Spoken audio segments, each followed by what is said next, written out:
Several senior figures in the terrorist network Islamic State have reportedly been critically injured in a U.S. airstrike in western Iraq. Now, the group's leader, Bakr al-Baghdadi, is believed to be among them.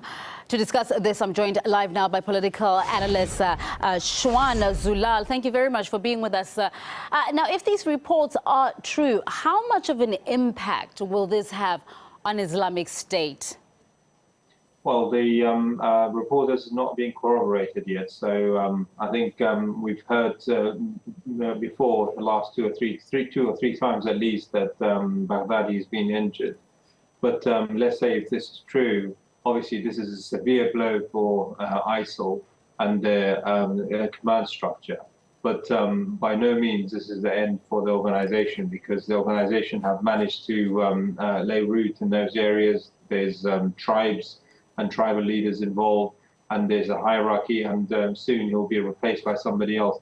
So yes, it's going to be a big setback for the ISIS, but it by no means means the end of them.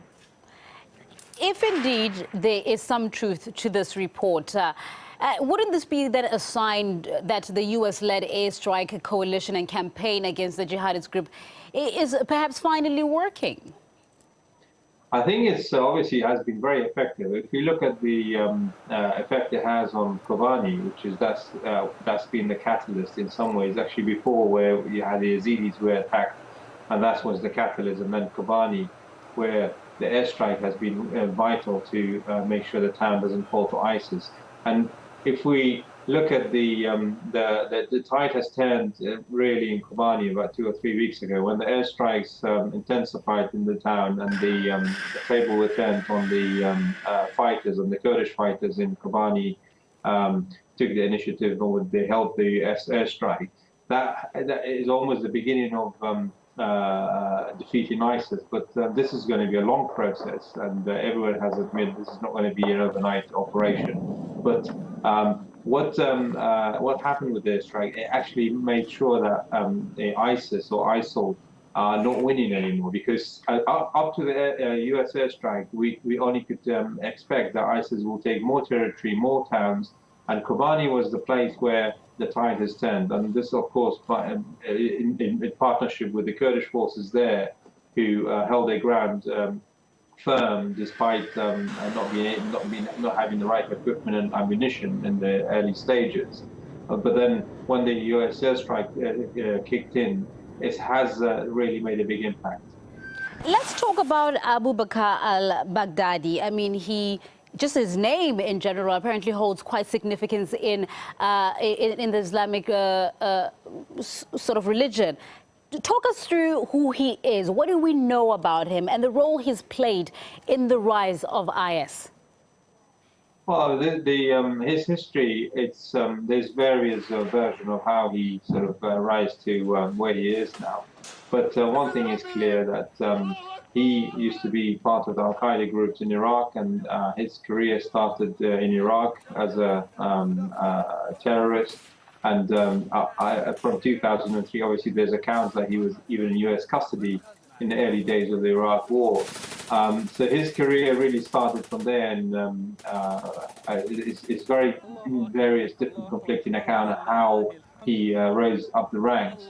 But his predecessor, who used to run, because if we look back in Iraq since 2003, especially in years in 2005 to 2007, where most of the violence in Iraq took place, there's a person called Abu Musab al-Zarqawi, which he was the head of the organization, and Baghdadi used to work for him, and Baghdadi is not his real name. But he sort of worked his way up the ranks, and managed to, at some stages, work with the Nusra Front in Syria. And then he separated because the Nusra Front is still part of Al-Qaeda network. But he sort of wanted to go his own way, and even Al-Qaeda he certainly sounds like a very complex man, just as it is with these leaders of these terrorist groups. But I wanted to touch on something that you touched on before about Kobani and Turkey and some of the border regions there. How do you view Turkey's role in the fight against Islamic State? Well, there's been, I mean, Turkey had one of the worst PRs in this war, and rightly so, in my opinion, because they stood by and you could see the town of Kobani falling, and they really stood by, and not even, I mean, nobody really expected them to intervene, but they actually were stopping Kurdish fighters, the Kurdish residents, the men who brought their families to Turkey into safety to go back into the town and fight ISIS. So in that sense, Turkey really brought all the bad publicity on themselves for themselves. I mean, what Turkey's position is being very clear. Turkey wants to remove Bashar al-Assad from Syria.